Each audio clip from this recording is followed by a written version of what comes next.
I just wanted to thank everyone for attending today. I'm Juliet Whitworth. I'm the Head of Research and Information here at the Local Government Association, and I'd like to welcome all of you to our webinar. We're going to be looking at how better use of data within your organisation can really bring efficiencies and other benefits.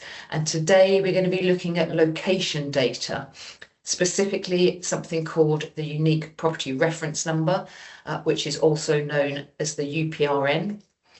To start then, I was just going to ask, do you know that there's someone within your organisation, or if you're in a county, then they're within your districts, and they have the duty to create an official address every time a property is built and to allocate it a unique identifier, what we call the UPRN, the Unique Property Reference Number, and coordinates of where that property is located. These people are called address custodians, and they are your friends, and they can help you do more with your address data. So if that's one takeaway today, then it's find your address custodians who will be able to help you with some of this. But this is why they're important. Even if the systems in the different services within your council don't speak to each other, if you're making use of location information in your systems, your separate systems, and as you're here today, particularly if you're using unique property reference numbers, then suddenly that opens up a world where you can start matching that information accurately from different places and start to benefit from that. Whether or not your systems are linked, it at least allows you the possibility to do matching outside. You can just start bringing different sets of data together to increase your understanding and help you make decisions.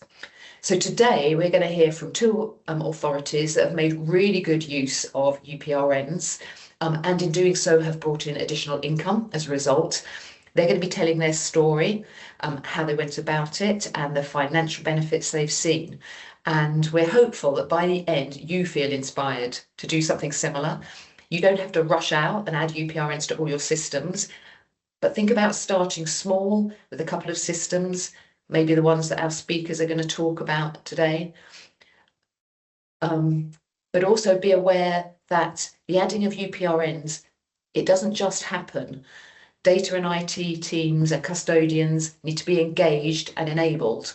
And those of you in some of the more senior positions need to support them, both by prioritising it, driving it, and possibly also a small amount of resource up front, but the gains will almost certainly outweigh that. So I'm now going to hand over to Mark Williams. He leads this stream of work for us within the Local Government Association's data programme. He's going to be chairing the session today, and just thank you all for coming. I hope you find the session inspiring. Thanks ever so much for that, Juliet. It's great to hear that strategic and high-level importance of location data. And a real good afternoon, everyone, and welcome to our session on unlocking revenue with location data in local government. This session has really been in the making for over a year now, and we're amazed at the level of interest generated by this topic. It highlights the level of interest in councils looking at ways to maximise revenue within their existing data. I'm Mark Williams, and I'm the Senior Advisor within the data programme, working on anything from data standards, advanced and predictive analytics, and also performance management support that the LGA provides to councils. I'm very fortunate. I get to speak to many people across the sector and hear what councils are achieving, and I hope to share some of that work with you today. The purpose of the session, though, is to give a sector an inside look into the world of location data in local government and share some examples of how local government has used location data to improve revenue and efficiencies across the council. Today, I'm joined by Rachel Antcliffe, who's the Principal LLPG Officer from Leeds City Council, as well as Steven Harris, Street Naming Numbering Officer, and also Laura Loughrey, the Revenues Inspector from Surrey Heath District Council. They will be sharing how they increased revenue streams and helped save money. I'm also grateful to be joined by Steven Brandwood, who is the Executive Director of Engagement at GeoPlace. They've kindly agreed to join our speakers afterwards for a questions and answer session, so please do get your questions in as we go along. Throughout this year, we've also developed, alongside GeoPlace and Ordnance Survey, a resource to support councils on this journey. Whether you are starting out with assessing your as-is, implementing change, or looking to monitor and review. We'll share all resources and links afterwards, including our guide to realising the best value from your data assets. However, our first speaker today joins us from Leeds City Council, who will provide us with an overview of unique property and address identifiers, as well as sharing their work on linking systems together to achieve greater efficiencies, reduce visits, and improve accuracy of council tax and business rates databases. Please join me in welcoming Rachel. Rachel, over to you. Yeah, thank you, everybody. Thank you for joining us. My name is Rachel Antcliffe, and I manage the LLPG and street name and numbering functions at Leeds City Council. Yeah, my purpose here today is to basically, can give you some information about the vast kind of wealth of benefits that you can get from integrating various systems across the council with your LLPG and the UPRN. So there's massive numbers of financial and efficiency benefits that you can gain. And I'm going to look specifically at systems relating to revenues, electors, refuse collection planning. And finally, a few other kind of more human benefits that relate to things like emergency planning and social care. And then following on from that, Steven and Laura are going to do a little bit more of a deep dive into the kind of relationship between address custodians and revenues colleagues. So throughout this presentation, we're going to talk about the UPRN, but what is the UPRN?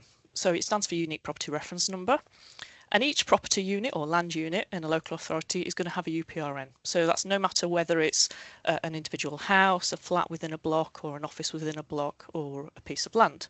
And that UPRN will remain throughout the life cycle of that property. So that data is maintained by each local authority in their local land and property gazetteer. So we'll refer to that going forward as LLPG. And that data is then submitted to GeoPlace to form Address Space, which is a national version of the address data set in partnership with Ordnance Survey. So to give you an example of how the data is used and how the life cycle of a UPRN works, I'm going to use the example of basically what happens when you buy a new build house. So there's going to be various things that you're going to do at the point where you're about to move in. You're going to have to request that a new bin is delivered and also request when the collections start. You might register to vote. You might register for council tax, you're going to have your post redirected, and you're going to have to update your key contacts and service providers. But what's your priority going to be? Which one of those will you do first? So we tend to find that people are most bothered about getting their bins collected, and that tends to be often a first point of contact with Leeds City Council. But at Leeds, actually all of these key services utilise the UPRN. So it doesn't matter which one of these things you do first, whether you register with council tax, arrange for your bin to be collected, or register for the electoral register. All of those things will trigger an update to the LLPG to say that that property is completed, which is a really important part of the life cycle process to show that a property has gone from being under construction to effectively completed and in use. And as a result of that, all integrated systems will then in turn be automatically notified that property is now complete. So they can then use that information to trigger whatever updates are required in their systems. So for example, in refuse collection, that might be to start collecting the bins. They know the property is complete. So at Leeds, we use this information to notify Raw Mail as well. So Raw Mail will need to update that address from their not yet built database to their live path database for deliveries. And we find that that's really helpful for residents because it helps to reduce some of the initial teething problems that we tend to find with new build addresses. So specifically in relation to council tax and business rates, the kind of benefits of that integration ensure that there's timely and accurate updates to the valuation office property database, the council tax and business rates database. And as a result of that, it absolutely maximises income. So at Leeds, we did a case study a number of years ago now where we actually quantified the amount of additional income that we raised from addresses or properties that we found that then subsequently went into the council tax and business rates database. And that amounted to over £92,000, which based on current income would be something more like £158,000 today. And of course, that's just for starters. So for every new dwelling or business property that you find, that also generates additional income for each subsequent year. And then equally, for every year since we identified all those properties in our LLPG, we've continued to identify missing records, generating even more income. So how do we do this? So for starters, we maintain 100% match between our address gazetteer and our council tax and business rates address databases. And this is absolutely crucial for the process. We also find that the more other data sets that are integrated, the more we get out of it. So whether that's getting information from refuse collection or from electors, or indeed all the other systems that feed into it, for every system that feeds into it, every other system gets lots of data out of it. So all intelligence of a new or a missing address is investigated by us, and it's shared with those other systems. So for example, if we are notified of an address that appears to be new, previously weren't aware of it, we'll pass that to our revenues visitors for assistance on the ground. And through their help, we'll be able to confirm indeed whether it is a missing address, or it might just be an alternative address for something that we've already got in the system. That in turn is fed then back through to the valuation list and back into our LLPG. And in turn, that information then feeds into every other system that's linked to the LLPG. So you've got this continuous cycle of intelligence between all these systems. So that in turn ensures that the valuation office property database is as accurate as it can be. And that also includes things like demolitions. So at Leeds, we tend to find that whilst we can be quite good at picking up or notified of new addresses, people aren't always as good at telling us when properties are demolished, particularly our own internal Leeds City Council owned properties that are the absolute worst at telling us when properties are demolished. So when we do get that information through, again, we can pass that through to the other systems for them to update their databases. And in return, that reduces incorrect billing, or it reduces recovery against assessments that no longer exist. In turn, that makes everything more accurate, it's more efficient, and it reduces outstanding debt. It also enables us to do direct comparison with other address systems. So, for example, council tax in the past have used electors' data to validate single person discounts. So where they've got a property that's currently claiming a single person discount, they've used the UPRN to join that to the records in electors, and they've been able to identify where more than one adult is registered to vote at that property, and then they've used that as a trigger to send a notification out to double check that that single person discount is still correct. In doing so, it's reduced fraudulent or incorrect use of single person discounts, and in turn it increases revenue. Another example of how we've used our data was in business rates, where we've cross-referenced vacant business rate premises with food licensing records. So for example, because the food licensing record has a UPRN on it, what we were able to do was identified where there's a current license for a food suggesting the property is occupied. If that was linked to the same UPRN as a vacant business rates property, they investigated that and usually found that actually the property was now occupied and they could update the business rates information. So again, it was a really efficient way of checking empty properties and quickly correcting them. So where can we potentially go with this in terms of council tax and business rates? Well, in theory, it can reduce the volume of visits for revenues visitors, and it can also increase efficiency. So, for example, it can help them to identify, maybe the best group of properties to visit on a particular day, or the best route to take to visit those properties. But I really wanted to emphasise today that revenue visitors are an absolutely vital part of this role. Without their boots on the ground, without their assistance in actually investigating some of the queries that we get in terms of potentially duplicate properties or new properties that we're missing, we as address custodians wouldn't be able to do our job. And I think there has been a tendency among some local authority revenues teams to feel as though that data can somehow do away with revenues visitors, and I wanted to use this opportunity today to emphasise that absolutely that isn't the case, and I couldn't do my job without the assistance that I get from my colleagues in revenues. I think it's also worth emphasising that more could be done to automate integration of existing systems. So, for example, many revenue systems don't automatically directly linked to our address gazetteers. It often requires manual input. So in the case of Leeds, we manually add UPRNs to our software to join to the property reference numbers. Oops, sorry. And in return, we in the gazetteer manually add our property reference numbers into our database. And you generally find that most revenue systems do have modules that can automate some of this, that can, have address lookups that automatically pull through gazetteer addresses and UPRNs, but it comes at a cost. Many authorities haven't invested in those additional modules to make that happen. So if these processes were to be automated, the potential efficiency savings could be vast. And one of the things I'd like to ask of kind of revenues colleagues here today is to maybe take that away and have a look at how your system is linked, whether you could improve the level of automation to maximise the benefits for that. Finally, I've got another plea.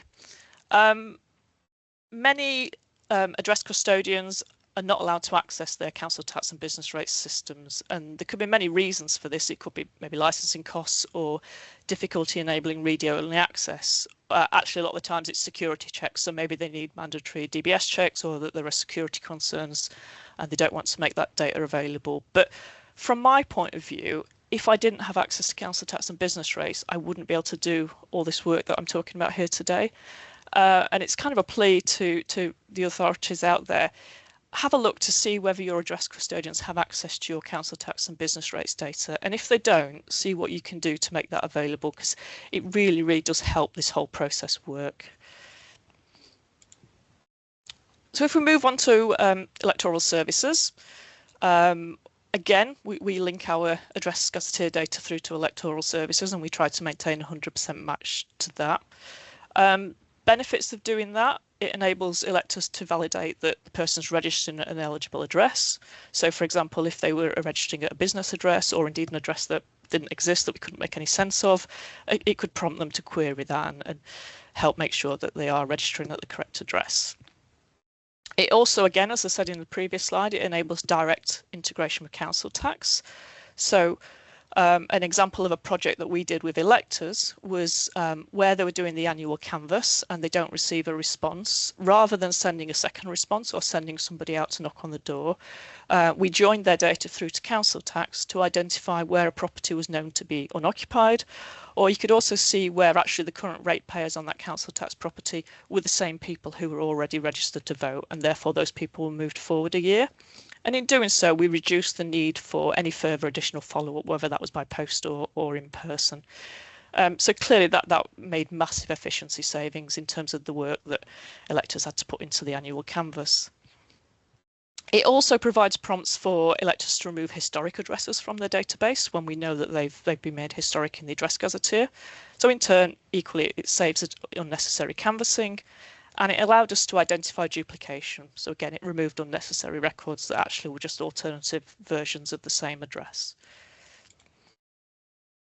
Refuse collection is also a massive part of our integration with the address gazetteer. Our refuse system is automatically linked, so any updates from our address gazetteer go straight through to refuse collection overnight. I guess the key benefit of this is that only residential addresses are eligible for a free bin collection. Anything that's commercial should be paying. So by linking to the UPRN and using our classification data to show whether a property is residential or commercial, it immediately enables them to validate whether that property is eligible for a free bin collection. Because of the spatial elements of our address gazetteers and the UPRNs, it also enables them to do optimised routing, so they can make sure that they've grouped all the correct streets together in the best way to form the routes, and that in turn for many local authorities has created huge efficiency savings in optimising their routes.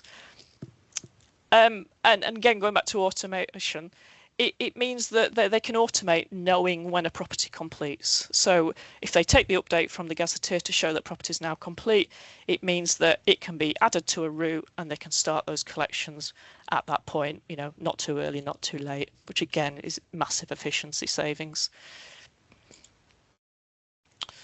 At Leeds, we're also really heavily integrated with our planning services, and also a number of other departments share the same software and benefit from automated integration as a result. So those departments would be departments like planning, building control, enforcement, environmental health, housing and licensing are automatically linked to our address gazetteer. If we go back a little bit in the UPRN life cycle and look at the construction process, obviously there's many departments involved in that, primarily people like planning, building control, street naming, numbering. And when we get information through potentially asking us to create a new UPRN, either for something that's missing or for something that's new, that's been newly constructed, we automatically check whether planning permission is required and has been approved, or possibly is in the pipeline. And the intelligence for that will come from many sources, as we've already talked about: council tax, business rates, refuse collection. We also benefit massively from online queries. So at Leeds, we have obviously postcode lookups on all our web forms on the website.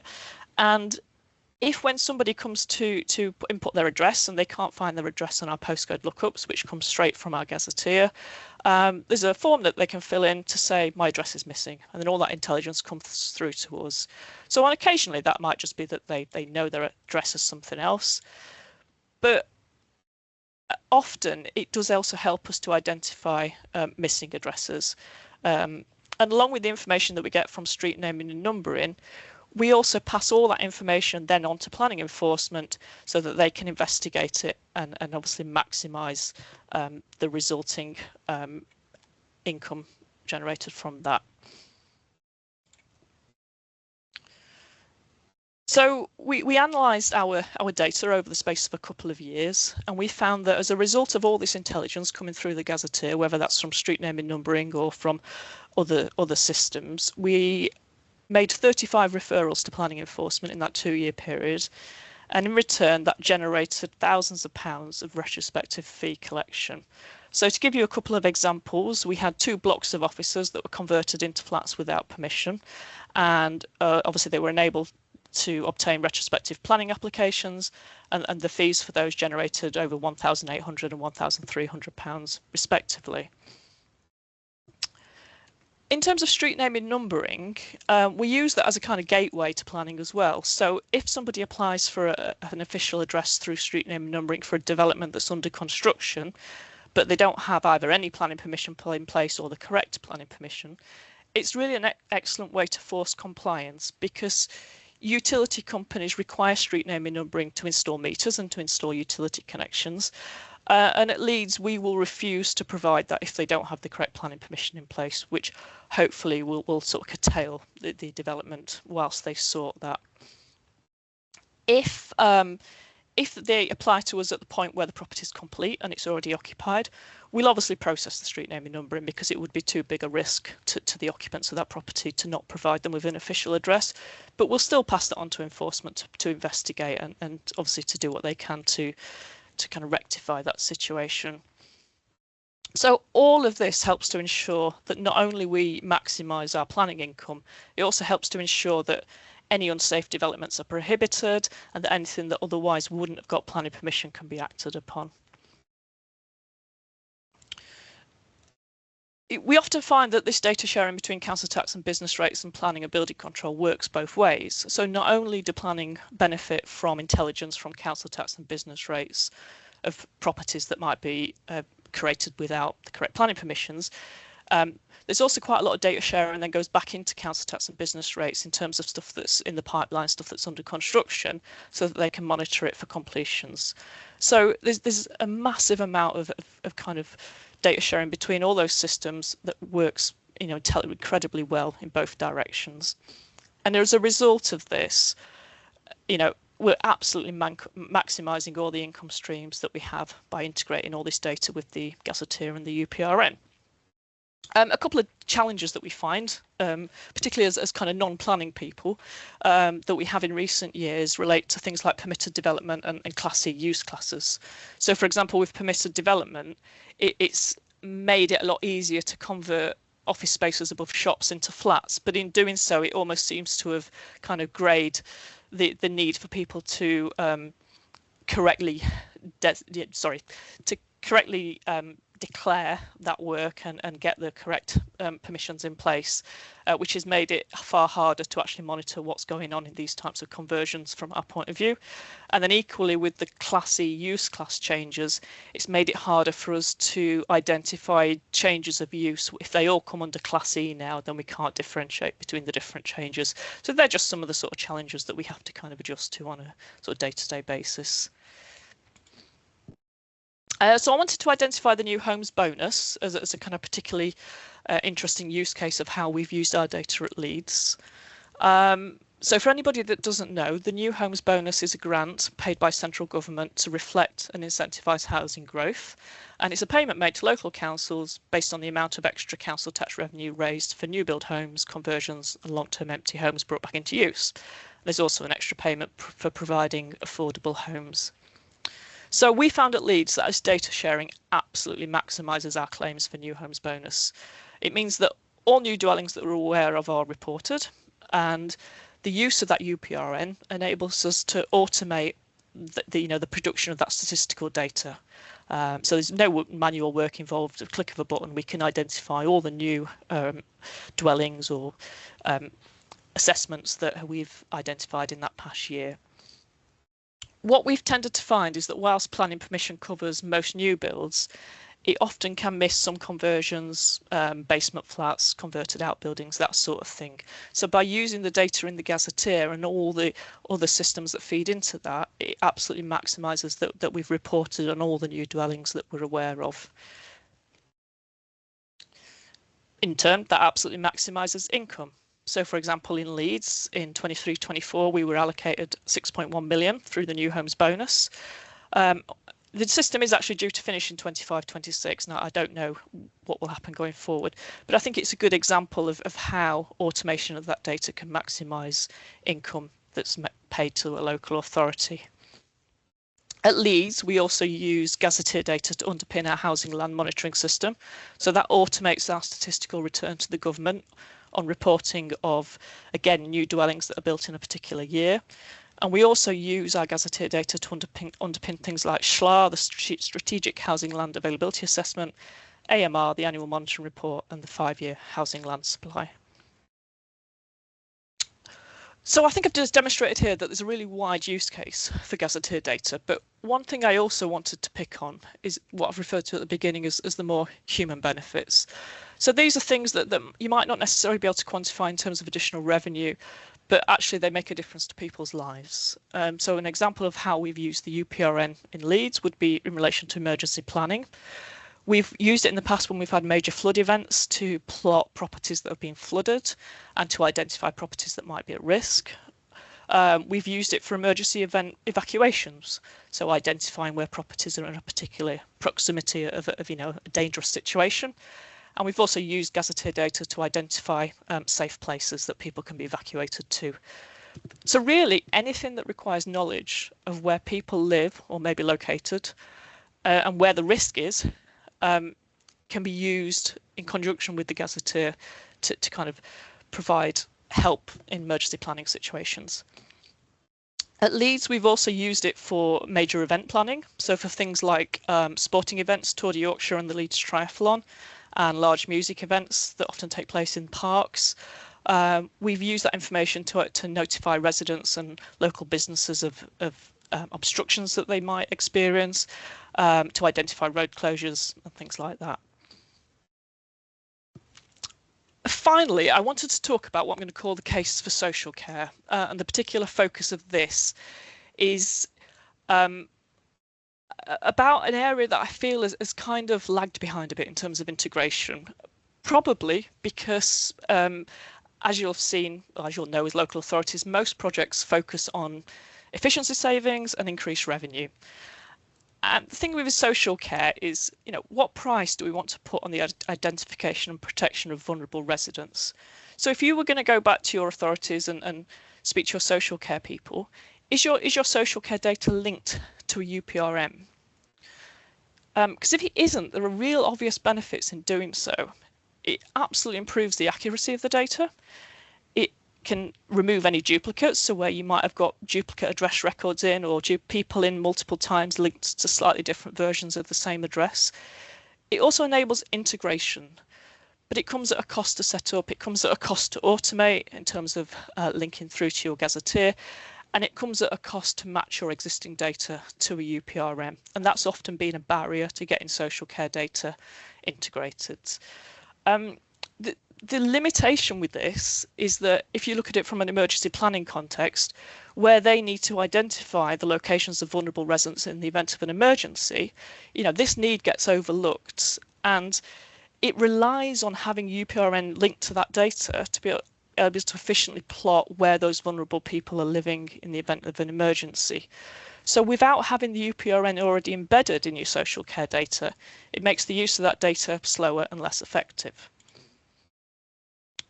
Just quickly, I wanted to just identify the kind of case of COVID and the work that we did in Leeds to show some of the benefits again for social care data. So in Leeds, we had 40,000 residents that were certified as clinically extremely vulnerable. And when that data was initially being collected, we had hundreds of different users of that data supplying information on residents that they were aware of that would be classified as vulnerable. And we had multiple duplicate records for people in that systems that had to be identified and removed. So we use that data to match to a UPRN to get a definitive data set of who those people were and where they lived. And then we were able to integrate that data into systems like social care and our CRM to enable people to make welfare calls and distribute food parcels. That then led to the NHS actually linking that data through to the UPRN themselves, which in turn made the process far more efficient and made the data more effective to use. So just one final wish for my presentation. Whilst we can see the massive efficiency benefits and income generation from the gazetteer, it's our hope that we can actually use the gazetteer for things that benefit the residents of our local authorities as well. So, for example, if we can learn the lessons of COVID and increase integration with NHS, we might finally be able to get over the line in terms of get our social care systems integrated. So I've provided some case study links here to specifically some social care case studies that have been done on behalf of GeoPlace. And just finally, there's some links to Leeds case studies that we've done in the past. And yeah, thank you very much for listening to me. Thanks ever so much for that, Rachel, for your presentation. And it was great to hear the vast number of services that really can benefit from UPRNs, particularly social care, which isn't often mentioned from a geospatial sense, and the financial savings that can be made from it. We do have some questions coming in as well, if you're okay to hang around for the Q&A session. Yep, sure. Brilliant. Thanks ever so much. For everybody as well who's joining us live, please do get your questions and answers in as well through the Q&A section on there. We will get through as many questions as we can at the end. Our next speakers, though, joined us from Surrey Heath District Council, who will visualise their journey on improving efficiency between the revenues and benefits departments. This includes the speed of street recording, missing revenues, and improving delayed repayments, so cash arrives quicker. Please join me in welcoming Laura and Steven. Over to yourselves. Thank you. Rachel, that was really good, really clear. Lots of information there that we're hoping we're going to be able to jump on and expand further. So I would like to introduce myself. My name is Steven Harris. I am the Street Name and Numbering Officer for Surrey Heath Borough Council. And I'm Laura Loughrey. I'm the Revenues Inspector for Surrey Heath Borough Council. I think Rachel explained very kindly, thank you so much, praising the need for a Revenues Inspector. So thank you so much. We'll just talk a little bit about what we do, though, in Surrey Heath. Yeah, brilliant. So I'm the Street Name and Numbering Officer at Surrey Heath, and what that entails is creating, editing and amending addresses under the street data set. The data set's called the Local Land and Property Gazetteer, which Rachel has spoken about, and it's underpinned by the UPRN, which creates a unique identifier for each address. The term making changes to that data set is normally called street name and numbering. It's the process that acts on the data set. And then, as explained, what I essentially have to do is proactively identify and monitor new properties. And so I bring in new properties by serving a completion notice. I communicate with the valuation office agency, I check on any, like single person discount or any benefits inquiries. And then previously to what we're doing now, we were very much paper based. So as you can imagine, that was a bit of a data protection issue, and because everything was paper based, I was setting up new addresses by just putting things as land at, and I wasn't putting in the UPRNs because I'll be completely honest, I didn't know that it was that important. I just kind of was setting up these addresses because I didn't have a registered address. I was just assuming an address and then sending that off to the valuation office agency to get up. And I'll just expand a bit further on that as well. Within street naming and numbering, there can be some splits between local authorities where you have an LLPG custodian who is manually doing the edits, but not the street name and numbering side, which is more the process, the rationale, the applications for changing addresses. So some councils can have a street name and numbering officer and an LLPG officer, and some councils have both. So in our case, I manage the edits and I manage the applications for the edits. Street name and numbering also can sit within different departments like planning, building control, technical support, planning policy, things like that. And the UPRN is important to all those departments. So wherever it sits, it needs to be a central part of it. So this slide kind of just goes through what information we kind of required before we kind of started working together. We both silo work. I'm a revenues inspector, obviously within revenues and benefits, and yeah, and I'm sitting within planning. So within the planning hierarchy, and we realised this quite late. We've been working at Steven Council for years, and we didn't realise how much we crossed. We both need planning data. We both need applicants' details, so there's data protection, location data, updates, property ownership details, and much more of that ilk. And we had no idea we were silo working. We had no idea we were both accessing the same stuff. What I will say, we noticed there was unfair access to this data. So street name and numbering sits in planning and has access to all of this. It's really easy. It's easy to scrutinise. It's easy to manipulate the data, get what you need, whether Laura did not have that access.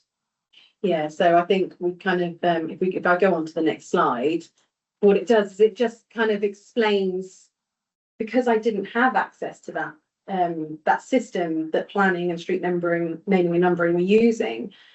What I was doing was I was waiting for the planning applications to get granted, and I was manually going through our own website on Surrey Heath and looking at the granted applications, checking to see which ones affected or could affect the revenues, and then adding that to my separate system for me to then go out and do visits on my own, conduct these visits unannounced. It sometimes wasn't always met with kindness, as you can imagine. But you know, it was just a difficult process. And yeah, the street name and numbering wasn't helping Laura at all, because we were passively getting an application. We weren't actively looking for it. So developers would be 2/3 through their development, and then they would be contacting because they need other services that require official addresses. And this would be way down the line, long before Laura would even know that they were being built, because she's not fed into the planning infrastructure. And that would make the street name and numbering rushed, getting all the consultations sorted. And then once all that was done, street name and numbering wasn't directly telling revenues and telling Laura. The information was going, it was getting like secondhand filtered through and wasn't always getting through to Laura at the right time. So there was loads of issues with silo working. Yeah. So we got together. We realised that, I think with the whole information that we required, we realised we need the same things. And actually, I think we very quickly realised developers would contact you quite actively, but not so much actively contact me. I would probably more have to do a bit more chasing and a bit more site visits and trying to identify the right ownership by doing land registries. It was difficult. So this slide kind of shows what our process is now post collaboration. Yeah, as Laura says, ironically, it's almost like I was the carrot and you were the stick. They want to speak to me, they don't want to speak to Laura. Because with Laura, they have to spend some money, but with me, they needed the address to move on the developments, to move the build.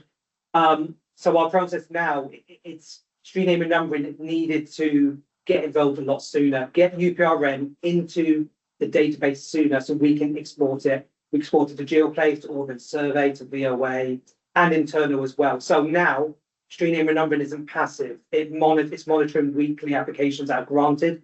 It's flagging them. It's starting the process. It's actively engaging with the developers, making visits if there's no replies, carrying out the necessary work that it normally does.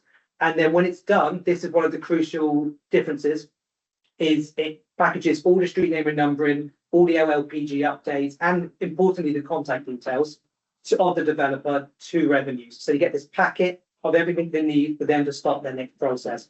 We actually had to speak to some of the staff for data protection to share the contact details, because not every department has that policy in place where they can share personal details. We had luckily they were on board with it when so there wasn't an issue, but that's definitely something to consider if anyone here is trying to collaborate with street name and numbering and revenues. There is some data protection concerns that need to go through. So at this stage, there's a lot of street name and numbering activity happening, and then street name and numbering gets a lot back as well, which I'll let Laura continue. So when we give you the information, will you let us know what you do with that? Yeah, so as soon as I get the information, I've already am aware of it. We're aware of it from the point of planning application being granted. We're both aware of it. You get your addresses, and it means then I can do these site visits. I know who I'm needing to speak to. I've got the addresses and the plot numbers as well, and the corresponding plot numbers for the addresses, because I think previously, without that S&M information, you can serve a completion notice to an incorrect plot, which is not correlating to the correct address, which obviously then causes issues. And if they were to do an appeal, that costs money, and then it would be an error on my part. So having that information straight from the offset makes life so much easier for everyone. I think, as Rachel was saying, that Leeds are already doing it. We're essentially working towards that and trying to make sure that there is 100% match with our UPRN. So we're working on it, we're hoping. So this kind of slide shows what our new process is. Steven still does his work, I still do my work, but we're meeting in the middle. We are showing a bit more of a united front to the customers, so they're receiving a bit more of a it's a much more professional service. Because once the street name and number has been done, which normally precedes what Laura's doing. If Laura is starting before me, something's gone a bit, because I should be getting that information, getting the UPRNs into the system, which benefits GeoPlace will get them earlier as well. So you get the plot information, UPRNs into the system, and a lot of internal stakeholders, emergency services are one, they want to know new builds, the addresses for when they're going up.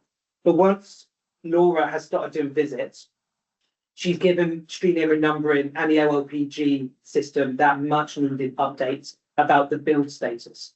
As Rachel has said, with UPRN, there comes statuses with it. So if a building is not occupied, is it under construction, is it in use?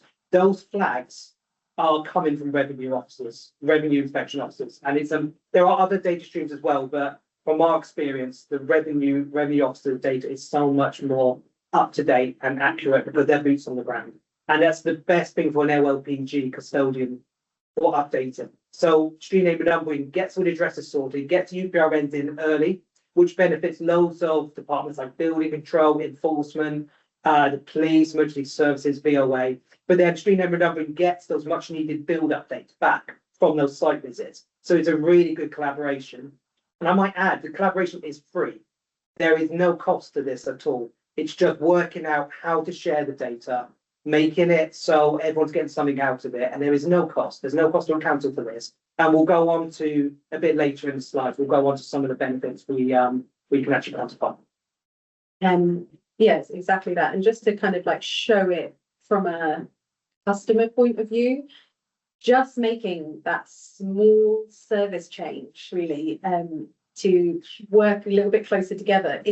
We've received some really positive feedback, haven't we, from customers? They just feel things flow better. They're receiving not mixed information potentially. It's all just clear, Yeah, concise. I remember before we would both be emailing the same developer, Yeah. and we'll be getting, I've already given you this information, and they're confusing us, and Mhm. we're then going back saying you've never spoken to us before. We want this information. When really we've both been sending the same emails for information. The other really good thing about this is from a customer point of view, it's really clear for them. They're not having to go find and contact the right person, not knowing what to give and what to not give them. Here, if I just do like a little case study, planning gets granted, street name and numbering get contacted them very soon after. If all that's gone well, revenues is then in contact straight after that, and then hopefully at that stage building controls involved. And it's for a customer, it's as soon as one department has completed their work, the next department is being flagged. And for them, it's just a really consistent process for them. Not only that, we know what we're referring to each other, so we know what planning are saying. I know they know what revenues are looking for. We know now the trigger points, shall we say. And what's nice is we both cite each other. So if we both do independent visits and we do joint visits, if we speak into a developer and they're asking a question, we can cite each other and go, well, I know that you've been in touch with Laura, they've come to this conclusion. So sometimes the developers don't always mean to, but they can play us against each other. It doesn't work because we've got that united front. We're both clued in, we're both copied in. We've got some case studies of that further on in the slide. So one of the big issues we had going forward with this idea was we're on different software. So, and both our software uses are restricted to each other. I can't access the council records very easily. I can't see for the right reasons, it's a restricted data set.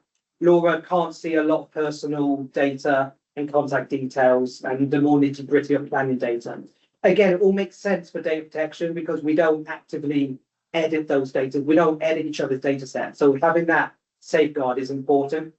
For collaboration, it was a real pain because it wasn't easy for Laura to find this data. So we tried a few different ideas. First thing we did, Many different cloud, we tried cloud spreadsheets, like Excel in the cloud. And that was manually edited and it was clunky. And eventually that server went outside of Europe. So we had a data protection issue that had to go. Then we tried just emailing each other and all these different ways. And then we tried you even having rudimentary access to some of the planning software, but the user interface wasn't up to code. Laura, it was just too much information, I think, that was required, wasn't it? So exactly. And then we eventually came across a GIS solution, which for anyone who doesn't know is Geographical Information Systems. It's digital mapping. And as you can see on the screen, that actually, would you mind moving to the next slide? I can explain. What we did was we moved the data around, we cleaned it, and we made it shareable.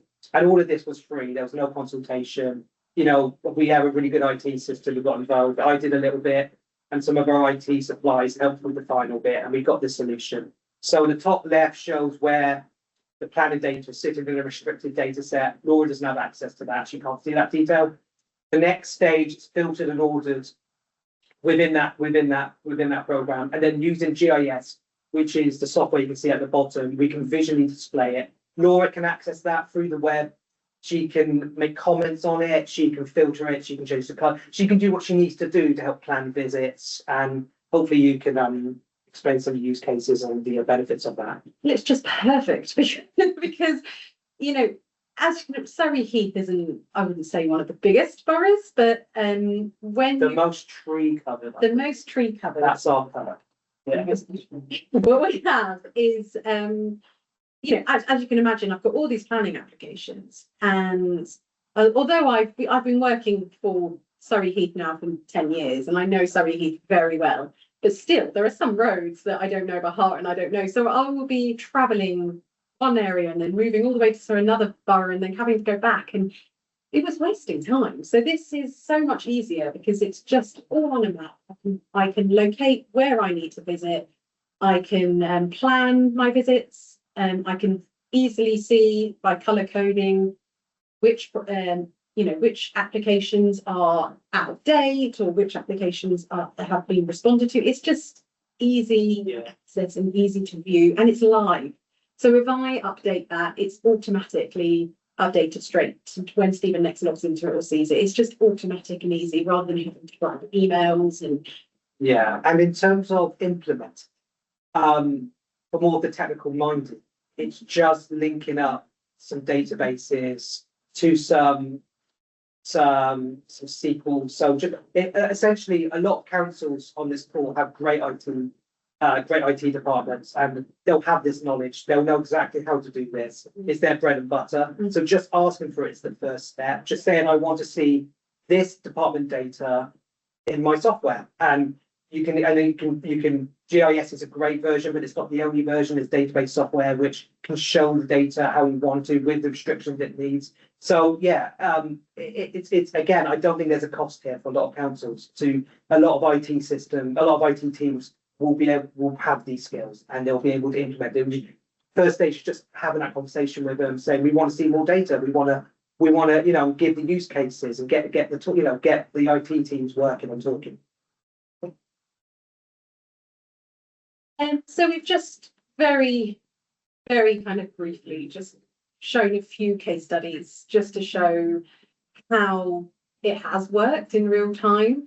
And this is just a very brief example where I've been dealing with the developers on a big site. They've got about 1,200 homes. Yeah, a few, and I've served a couple of completion notices. I have an idea on what the next plots that are due to reach that criteria to serve a completion notice, because obviously we can serve them 3 months in advance. So as far as I was concerned on this site, I knew which plots were coming up. But then what happened was the developer contacted our bin services joint waste solution and requested bins on plots that I did not think were ready for completion or were nearing completion. And rather than just checking the address system and serving them or just going absolutely fine, here's the bins, they actually queried it with yourself.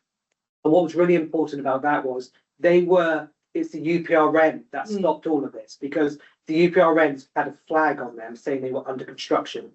Our bin supplier here, their software was set up where they could not allocate bins on UPRNs, so on addresses, which were flagged as under construction. So they could not fulfill that application.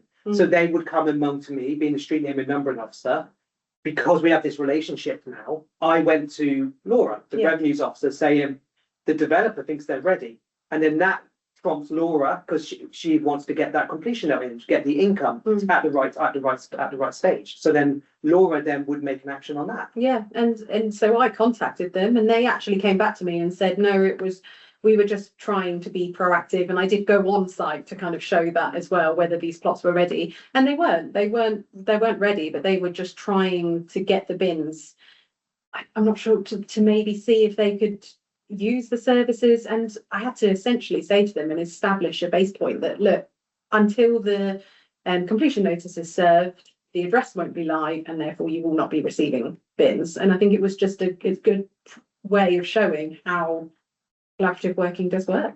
The council has a real asset with the UPRN. We can append flags to it, which can prevent services, internal and external, from carrying out work, until the right time has passed. So those UPRNs are so important to making sure each process is linear and it's going the right direction. Here, the developer, we're not saying they're doing it on purpose, but in this case, they could have, for all we know, got bins allocated, got tenants occupied without any council tax at that stage. And that could have been lost revenue, which was caught in this case. Yes. Another example was a situation where, and I think Rachel touched on this with using planning enforcement as well, where a routine visit of mine realised that there were actually 7 Airbnb guest houses. And so it starts off with, previously what I would have done probably was just set them up and let Stephen know. But now, knowing about the importance of UPRN, I contacted Stephen, who got an address fee for all 7 Airbnbs.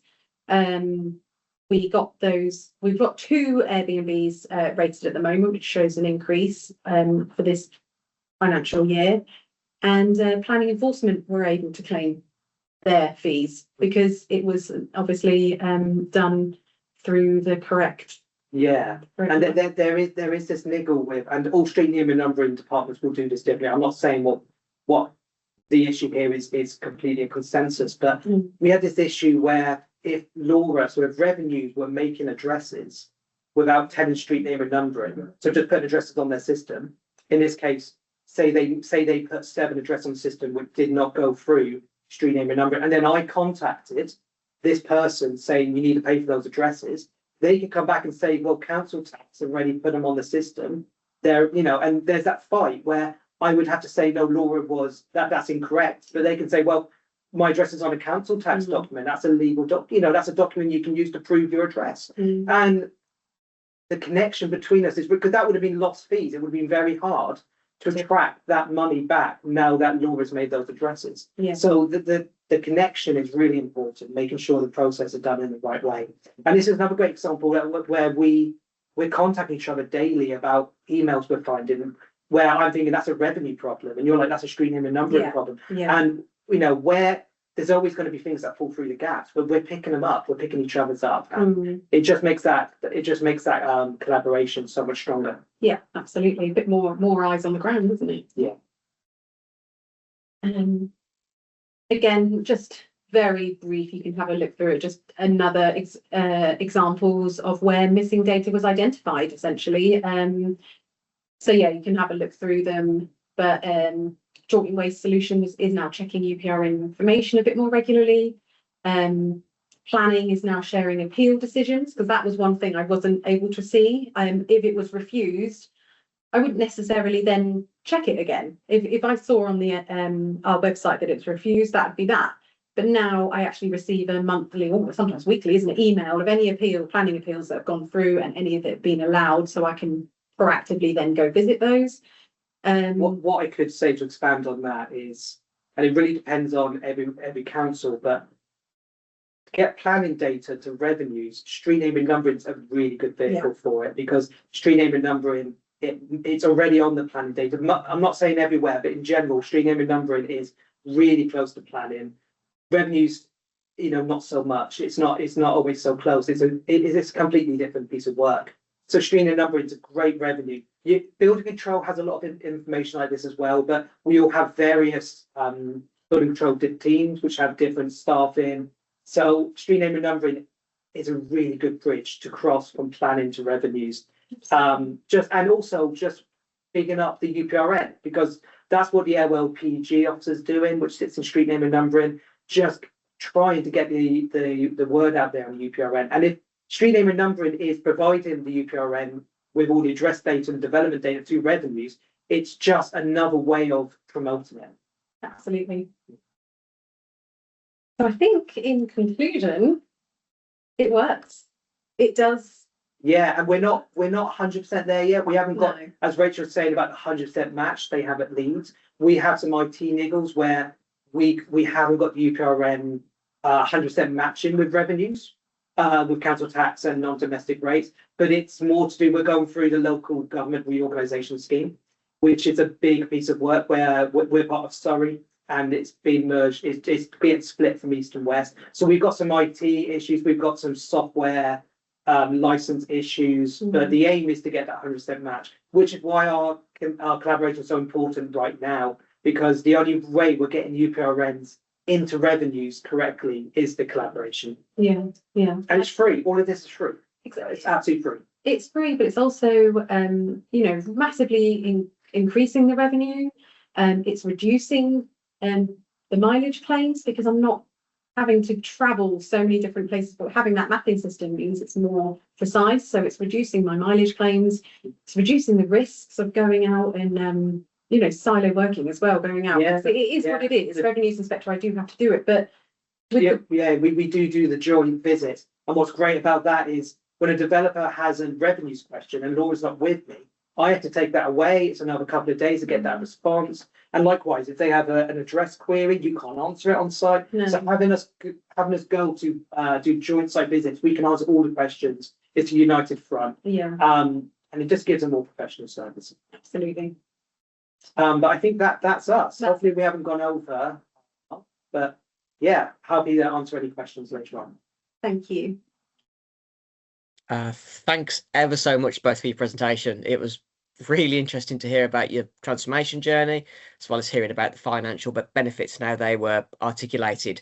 The story about delivering waste bins to a new build construction site absolutely fascinates me. What did they want to do with the bins? No idea. This is why I love working in local government, for these sort of stories up and down the country. We do have some time for some questions and answers now. If I could welcome back all colleagues from Surrey Heath and Leeds, and if I could also introduce Steven Brandwood from GeoPlace as well. Excellent. Right, if we go through the questions, and by the way, for everyone else who is live, please do get your questions in as well, and we'll do our best to get through. Okay, so the first question is, could you share what systems you used that are linked together? And that one's to Rachel, but if Surrey Heath can follow on as well, that could be useful. Yeah, thanks, Mark. I wasn't sure from this question whether they were talking about specific softwares as opposed to just the kind of the broader systems that we've described across the presentation. In terms of specific softwares, I think all the systems that we use at Leeds for the main departments that I've mentioned today are quite mainstream. We use systems like Academy for council tax and business rates. We use Express for electoral registration, Bartek and Collective for refuse collection, and Uniform for that group of systems, planning, building control, environmental health that I mentioned. But what I would say is it shouldn't really matter. You know, most mainstream systems, if not all mainstream systems, should have the ability to link to a UPRN in this day and age, if not automated, at least manually. So this particular system shouldn't be a limitation. Every local authority should look at all of those departments that hold address data to see where it could be linked.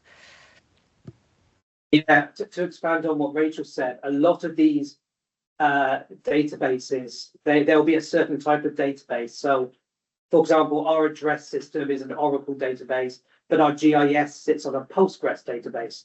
And IT, we have, as I said, there's a lot of good IT teams out there. Getting them to talk and getting that data visualized is very doable. And there are a lot of good IT teams out there. Just getting the ball going. But I'm really happy. If anyone wants to talk to me privately about getting address data into other systems, I've had a lot of fun doing it. So if anyone wants to contact me, I'm happy to talk about it. Thanks ever so much for that. Steve, was there anything from your side, from a GeoPlace side as well on systems to add to that? I mean, I'm the bit of the usurper on this Q&A, so having not done a presentation, but GeoPlace work is responsible for bringing in data from local authorities and publishing it via Ordnance Survey out into the used by the rest of the public sector and the commercial sector too. In terms of integration, we've got some specific designated pages on our website where we've got case studies and other information to support you around integrating applications to address information and also looking at where feeds of address change intelligence can come from into your address management solution. So it's well worth having a look at our website. We also provide an integration scorecard essentially to local authorities on an annual basis, looking at information that we gathered from authorities to give you a picture of where you are in your authority in terms of integration between address and street information and application systems. So your local land and property gazetteer custodian, your address custodian, will be sent those. But I think it's useful management information for those of you that have senior roles within authority. So do check out our website. Do speak to your custodian. I think it's probably my advice. Thanks ever so much for that, Stephen. Thanks ever so much, everyone. The next question is for Rachel, and that's, I'm interested to know more about the refusal of SNN without planning permission. Did you do this to alleviate pressures from various enforcement teams, e.g. more proactive versus reactive to unauthorised work? It's something we've toyed with but I feel I need to broaden my opinion of pros and cons. Yep, sure. So I think it wasn't so much to alleviate pressure, it was more to try and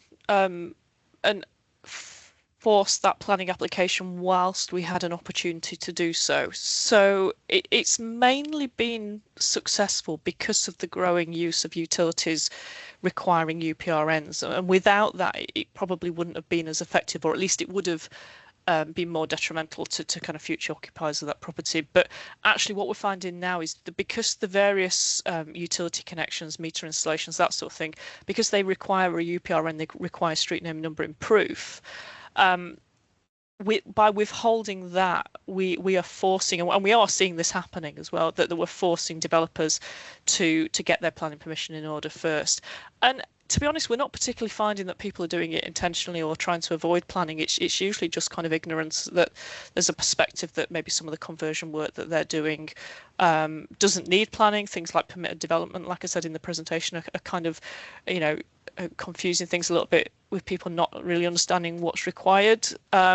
So we just find it's a really good way of pointing them in the direction of planning. And if they need to sort out their planning permission to get their meters installed, then they generally do so. Thanks ever so much for that, Rachel. The next question is for Stephen, if that's okay.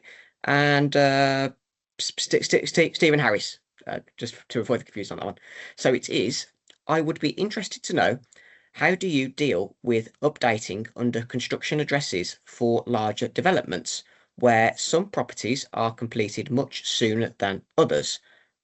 Do you update each property individually in the LLPG, or do you update the whole development?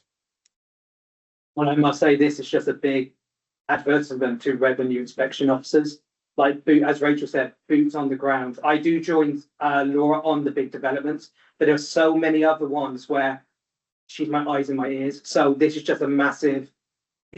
Laura will actually have the plot to postal, so the plot numbers, the addresses that I've made, and she will come back from some visits and she'll go, this one's live, this one's got a kitchen, this one's got staircase, this one hasn't got utilities, this one's got temporary utilities. And all that information is so valuable. So I am doing them individually, but it's a joint effort. So we do go together on the big developments, but Laura is still the main driver. The revenue inspections is that data, that intelligence, so I can update the UPRN. And as Stephen said, that then goes to GeoPlace, which goes to Ordnance Survey, which goes to all the external stakeholders. And it all comes from revenue inspection visits, joint visits, that kind of stuff. It starts there. So I am updating individual, from unoccupied, occupied, in use, all those different flags is all coming from our joint effort, but also a lot of visits that Laura does on her own. I didn't even pay him so hard. She did pay. She did pay. Thanks. Well, can I also quickly jump in there, if that's all right? So just alert people to a piece of work that we're currently running through on a proof of concept at the moment with NHBC, National House Building Confederation, I think the C stands for. So they're really keen to adopt GPRNs through their IT estate. Essentially, NHBC do about 50% of building control activity around the UK, and underwrite, as I understand, sort of 70 to 80% of building control activity. So they have inspectors out on the ground. They deal with a lot of the large development sites. So they send people out at various points through the development process and sign off on building control activities. So they're quite often the first people to know when individual plots are moving from sort of planning application approval to development has actually started, and then at the end of the process they are aware of completion of property, so they're fit for habitation, not necessarily occupied, but a part of the building control process, final process. So we're currently looking at how we can get a feed of their information on those building control certificates and flow that through to local authorities, because we're aware that there's quite often a bit of a lag between those notices and local authority building control officers receiving those and holding them within in their own system. So to try and remove some of that lag, we're in conversations with NHBC. So as I say, similar as colleagues in Surrey Heath have said, it's boots on the ground is really important, so that you can visually say whether a property is where it is in the construction process. And NHBC have got legal obligations for the building control process to record development at various sites. So if we can share that information with local authorities, that will hopefully speed up some of that information sharing around where properties are in that development process.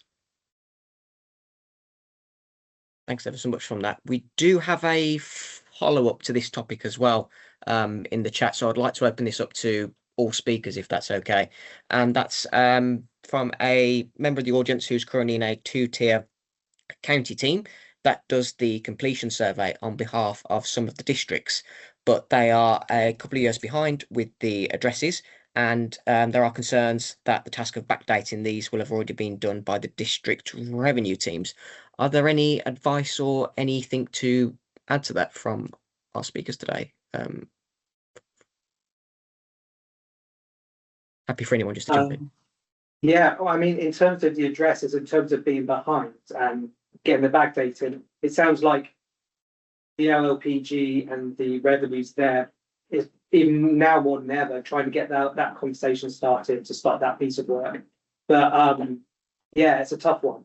Because we're the same. When we started, there was loads of existing issues that we had to go back. Loads of silo working has caused a lot of addresses and a lot of mismatch, and it did take a long time to sort out. But it's just starting slowly, get that relationship going and moving forward. But I'm happy to speak more about what we do, in a separate call if you want to get some advice from us or some of the niggles we had.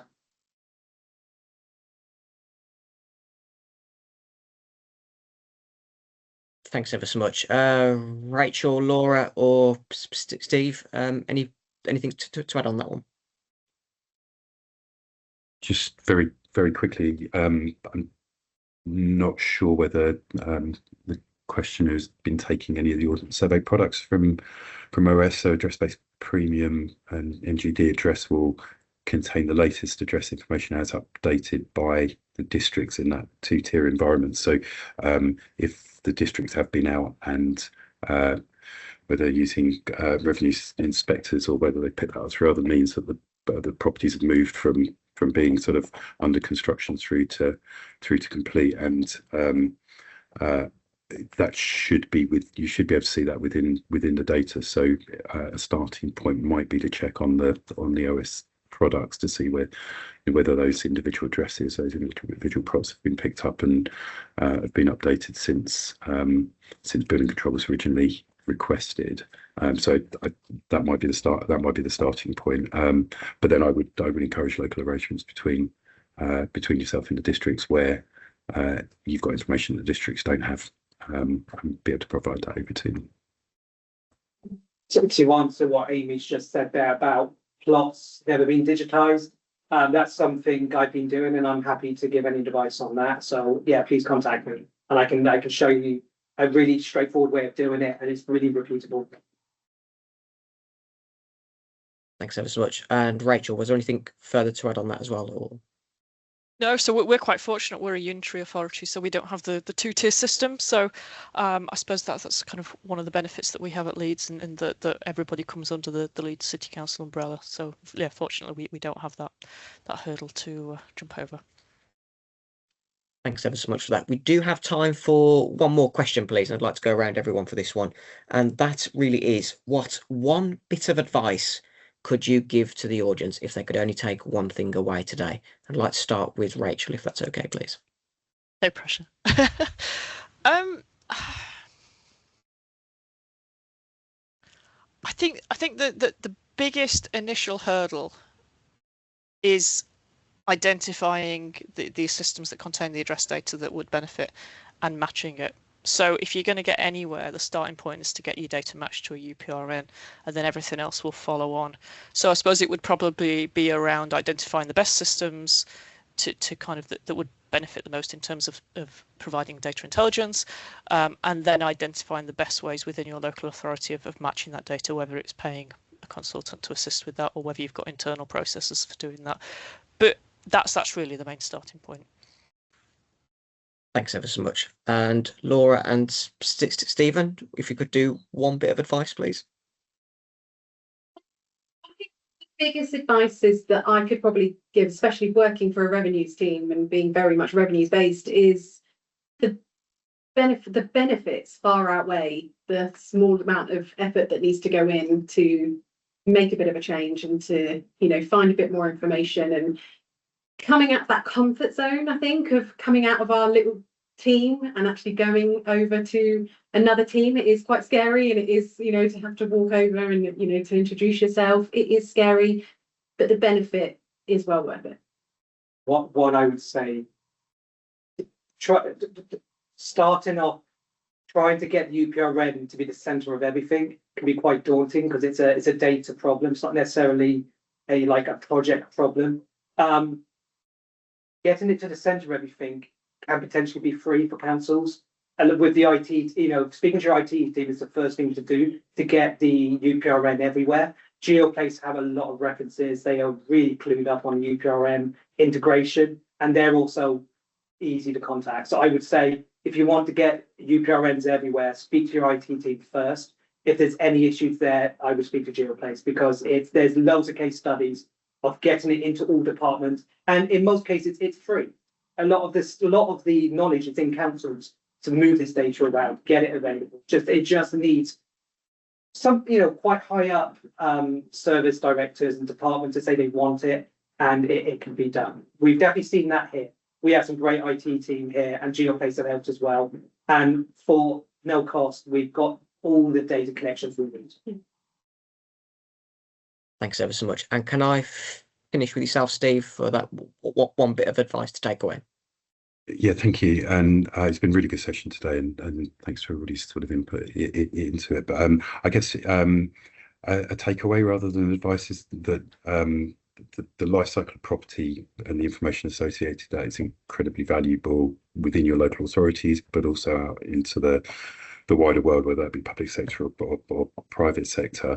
That life cycle relies on good relationships within local authorities between some key service areas, and I suggest that planning, building control, your address function, your local land and property gazetteer custodian, and your Revs and Bens billings team, your council tax non-domestic rates folk. It's that link and the flow of information along that line is really important. So I would urge you all to have a good look at how your authority works and how it brings information together along that property lifecycle journey.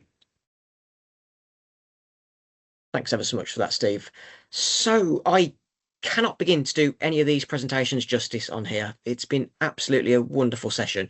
If you are looking to get started or to get a diagnostic on where your council is at, please do reach out to your custodian. That is definitely the best place. You can find this out by using our Find Your Custodian tool from our website, as well as asking about your annual integration report provided by GeoPlace. There are a number of guides and resources available that we'll share afterwards, including our guide to address and street data, as well as a guide for councils undergoing their transformation journey. If you do find these topics useful, please do reach out to us, join our communities and get involved. There's a ton more that the LGA is doing more widely in data. We are here to find the information that you want out. Big thank you to our speakers today. Not only have they given up their time to present, but they have been leaders in the sector, which is great to hear from people so passionate to make a difference. Thank you for everyone attending this afternoon as well. If you are watching this from recording, please do keep an eye out for our events so you can join in our discussions and have a lovely day. Thanks ever so much, everyone.